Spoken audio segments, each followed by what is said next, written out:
नमस्कार मित्रांनो, माझ्या यूट्यूब चॅनलमध्ये आपले सर्वांचे स्वागत आहे।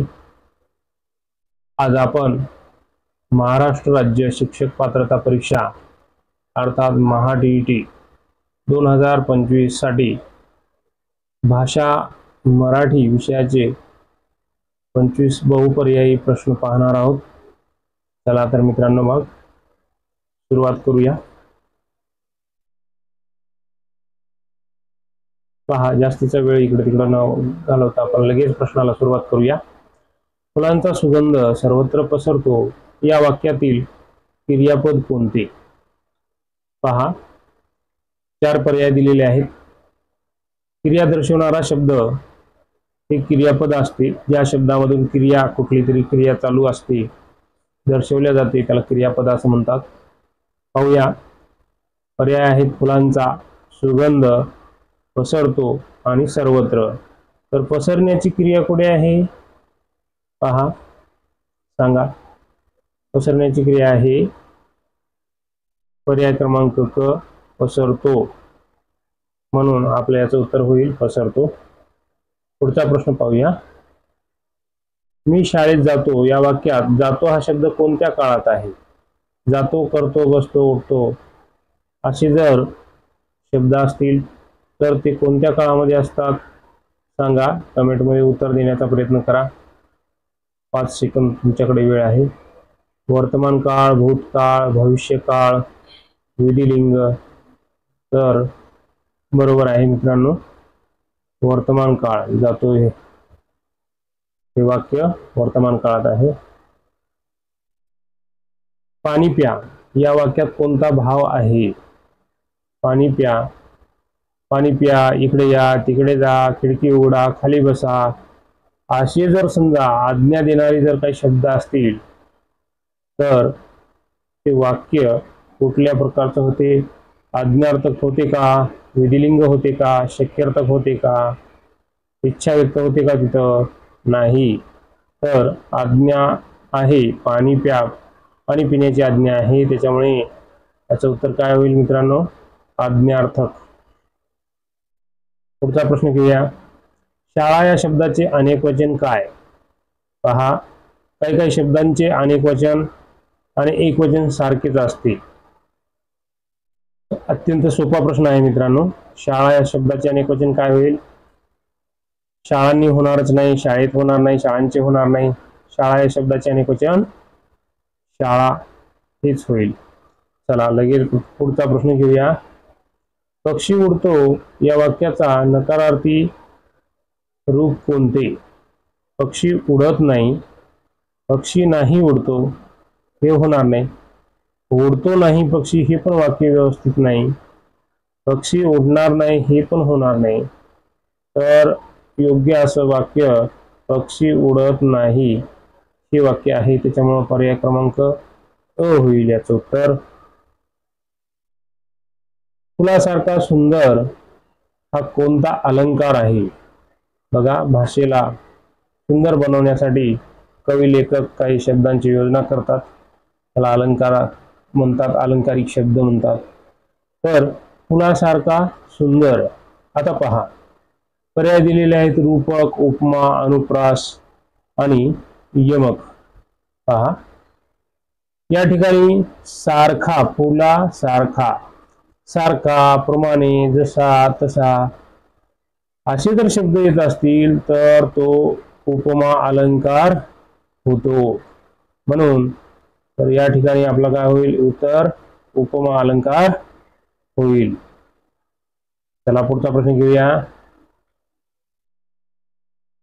पुस्तक या शब्दाचा समानार्थी शब्द कोणता? खूप सोपा आहे प्रश्न। ग्रंथ, लेखन, अक्षर, लेख। उत्तर द्या कमेंट मध्ये। बरोबर आहे, ग्रंथ। पुस्तक या शब्दाचा समानार्थी शब्द ग्रंथ। चला पुढचा प्रश्न घेऊया। प्रश्न क्रमांक 8। उंच, ठेंगणे हे कोणत्या प्रकारचे शब्द आहेत? उंच आणि ठेंगणे कोणत्या प्रकारचे शब्द आहेत? समानार्थी आहेत का? विरुद्धार्थी आहेत का? वाक्प्रचार आहे का? अलंकार आहे का? बघा, समानार्थी तर नाहीतच, वाक्प्रचार पण नाही, अलंकार पण नाही, म्हणजे हे उंच आणि ठेंगणे हे विरुद्धार्थी शब्द आहेत। बरोबर आहे मित्रांनो। चला पुढचा प्रश्न घेऊया। आई म्हणाली तू शाळेत जा हे कोणते वाक्य आहे? पहा, वाक्याचे काय प्रकार असतात। विधानार्थी म्हणजे काही त्याच्यामध्ये काहीतरी माहिती सांगितलेली असते, विधान केलेलं असते। प्रश्नार्थी म्हणजे प्रश्न विचारलेला असतो। उद्गारार्थी म्हणजे काहीतरी उद्गार काढलेले असतात। या ठिकाणी जा म्हणून आज्ञा दिलेली आहे, त्याच्यामुळे हे वाक्य आज्ञार्थी होईल मित्रांनो। पुढचा प्रश्न घेऊया। तो अभ्यास करीत आहे या वाक्यात करीत आहे हे कोणते क्रियापद आहे? तो अभ्यास करीत आहे या वाक्यात करीत आहे हे कोणते क्रियापद आहे? संयुक्त क्रियापद, साधे क्रियापद, अव्यय आणि संज्ञा। तर याचं उत्तर काय होईल? संयुक्त क्रियापद। चला पुढचा प्रश्न घेऊया मित्रांनो। फ आणि फू या दोन्हींचा फरक कोणत्या प्रकारात येतो? फ आणि फू या दोन्हींचा फरक कोणत्या प्रकारात येतो? स्वर, व्यंजन, संयुक्ताक्षर आणि अनुस्वार। तर सांगा, उत्तर देण्याचा प्रयत्न करा मित्रांनो। स्वर होणार नाही, संयुक्ताक्षर होणार नाही, अनुस्वार नाही। तर या ठिकाणी 11व्या प्रश्नाचं उत्तर ब होईल, म्हणजेच व्यंजन होईल, व्यंजन। 12व्या प्रश्नाकडे वळूया आपण। 12वा प्रश्न, चंद्र जसा शीतल येथे कोणता अलंकार आहे? पहा, चंद्र जसा शीतल, जसा, सारखा, तसा असे जर शब्द असतील तर या ठिकाणी उपमा अलंकार होत असतो मित्रांनो। म्हणून याचं उत्तर काय होईल? उपमा अलंकार होईल।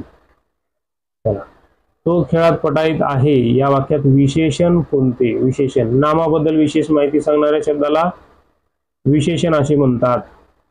मग तो याविषयी माहिती सांगणारा शब्द कोणता आहे? पटाईत। बरोबर आहे, पटाईत। पटाईत हा शब्द या ठिकाणी विशेषण आहे। वाच या क्रियापदाचा काळ कोणता आहे? वाच, वाच, जा, बस, उठ, कर याचा काळ कोणता आहे? सांगा मित्रांनो। वाच या क्रियापदाचा काळ, वाच या क्रियापदाचा काळ कोणता आहे? तर भूतकाळ, भविष्यकाळ, वर्तमान काळ। तर या ठिकाणी वाच या क्रियापदाचा काळ होईल वर्तमान काळ। आज्ञार्थी वाक्य आहे, परंतु याचा काळ कोणता आहे? काळ जर विचारलेला असेल तर वर्तमान काळ होईल, आणि जर वाक्याचा प्रकार विचारला तर मग काय? आज्ञार्थक वाक्य होईल। पुढचा प्रश्न पाहण्यापूर्वी मित्रांनो, आपल्याला अशा प्रकारचे आपण व्हिडिओ बनवत आहोत। महा-टी-ई-टी या परीक्षेसाठी व्हिडिओ आपले बनवणं चालू आहेत। आपल्या YouTube चॅनलला सर्व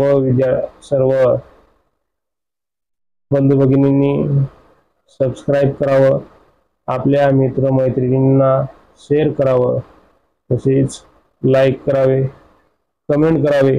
कारण तुम्ही ज्या काही कमेंट करता त्यावरून आपल्याला आपल्या व्हिडिओमध्ये सुधारणा करता येतील आणि अजून उपयुक्त असे व्हिडिओ आपल्याला बनवता येतील। जास्तीत जास्त विद्यार्थ्यांपर्यंत हा व्हिडिओ पोहोचवण्याचा प्रयत्न करा आणि अशाच प्रकारचे नवीन व्हिडिओ तुम्हाला माहित व्हावे यासाठी YouTube चॅनलला सबस्क्राईब करून बेल आयकॉन प्रेस करा। चला, हा आपण आता प्रश्न पाहूया। तो झपाट्याने पळतो येथे क्रियाविशेषण कोणते? तो झपाट्याने पळतो, क्रियाविशेषण विचारलेलं आहे मित्रांनो। बघा, झपाट्याने तो पळतो आणि काही नाही असं विचारलेलं आहे। तर सांगा बरं, सांगण्याचा प्रयत्न करा। कसा पळतो तो असं विचारा त्याला। वाक्याला कसा विचारलं तर आपल्याला क्रियाविशेषण सापडतं। कसा पळतो तो? झपाट्याने पळतो। म्हणून या ठिकाणी या प्रश्नाचं उत्तर काय होईल? तो झपाट्याने। आता पुढचा प्रश्न पाहूया। तू माझा मित्र आहेस या वाक्यातील स्वत्वदर्शक सर्वनाम कोणते? पहा, स्वत्वदर्शक सर्वनाम तू मित्र माझा आहेस। बघा, स्व म्हणजे काय? आपण स्वतः, स्वतःसाठी आपण कोणता शब्द वापरतो? माझा हा शब्द वापरतो। सर्वनाम या ठिकाणचं माझा हे सर्वनाम या प्रश्नाचं उत्तर होईल। सकाळी सूर्य उगवतो या वाक्यात काळवाचक शब्द कोणता? सकाळी, दुपारी, संध्याकाळी असं जेव्हा वाचतो ना मित्रांनो आपण, तर तो शब्द काळ दर्शवत असतो आणि या वाक्यामध्ये सकाळी हा शब्द काळवाचक शब्द आहे, म्हणून सकाळी हा शब्द काळवाचक आहे। सूर्य उगवतो आणि वाक्य हे तर होणार नाही, याचं उत्तर काय होईल तर सकाळी। आईची माया, आईची माया या शब्दसमूहात आईची हा कोणता शब्द प्रकार आहे? सर्वनाम आहे का, विशेषण आहे का, संबंध दर्शक आहे का आणि क्रियापद आहे का? सांगण्याचा प्रयत्न करा मित्रांनो। सर्वनाम तर नाही, विशेषण आहे का, विशेषण नाही, संबंध दर्शक, हो संबंध दर्शक आहे, शब्द प्रकार संबंध दर्शक आहे, याचा उत्तर आपल्याला संबंध दर्शक होईल। पुढचा प्रश्न घेऊया आपण लगेच।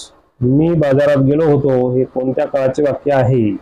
मी बाजारात गेलो होतो कोणत्या काळाचे वाक्य आहे? गेलो होतो, होतो म्हटल्याच्या नंतर हे निश्चितच कुठल्या काळामध्ये जाईल?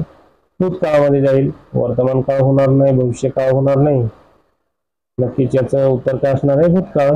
चला पुढचा प्रश्न घेऊया। सोन्यासारखा माणूस येथे कोणता अलंकार आहे? बघा, मी तुम्हाला अगोदर पण सांगितलं होतं, सारखा, जसा, प्रमाणे, तसा असे जर शब्द असतील तर त्या ठिकाणी उपमा अलंकार होतो असं म्हटलं होतं आपण, तर मग याचं उत्तर काय होईल मित्रांनो? उपमा अलंकार होईल। आपले व्हिडिओ जर उपयुक्त वाटत असतील मित्रांनो तर आपल्या चॅनलला सबस्क्राईब करा, लाईक करा, शेअर करा। खेळाडू धावतो या वाक्यात कर्ता कोणता? खेळाडू धावतो या वाक्यात कर्ता कोणता? कोण धावतो असा प्रश्न जर विचारला आपण तर आपल्याला कर्ता सापडतो। मग कोण धावतो? तो खेळाडू धावतो। धावतो हे क्रियापद होईल, खेळाडू हे काय होईल? कर्ता होईल, बरोबर आहे। तर याचं उत्तर काय होईल मग? खेळाडू। चला पुढचा प्रश्न बघूया आपण। जंगलात वाघ राहतो या वाक्यातील क्रियापद कोणते? जंगलात वाघ राहतो, राहतो, बसतो, उठतो, पळतो, करतो असे जर शब्द असतील तर ते क्रियापद असतात आणि क्रियापदामधून क्रिया दर्शवणारा शब्द आपल्याला दिसून येतो। तर राहण्याची क्रिया कोणत्या शब्दामध्ये आहे? राहतो या शब्दामध्ये आहे, म्हणून राहतो हे क्रियापद होईल। फुलांनी बाग सुगंधित झाली या वाक्यात फुलांनी हा कोणता विभक्ती प्रत्यय आहे? पहा, फुलांनी बाग सुगंधित झाली तर या ठिकाणी आपलं काय उत्तर होईल मित्रांनो? करण विभक्ती, संबंध, कर्म आणि संप्रदान। तर या ठिकाणी आपलं उत्तर काय होईल मित्रांनो? सांगा, कमेंट मध्ये उत्तर देण्याचा प्रयत्न करा। याचं उत्तर बरोबर आहे, कमेंट आलेली आहे, करण विभक्ती। चांगले बोल हे वाक्य कोणत्या भावाचे आहे? चांगले बोल हे वाक्य कोणत्या भावाचे आहे? पहा, याचं उत्तर सांगण्याचा प्रयत्न करा मित्रांनो। या प्रश्नाचं उत्तर सांगण्याचा प्रयत्न करा। तत्पूर्वी आपण आपल्या YouTube चॅनलला सबस्क्राईब करायचं आहे। आपल्या जास्तीत जास्त महा-DET या परीक्षेची तयारी करणाऱ्या विद्यार्थ्यांपर्यंत हा व्हिडिओ पोहोचवायचा आहे।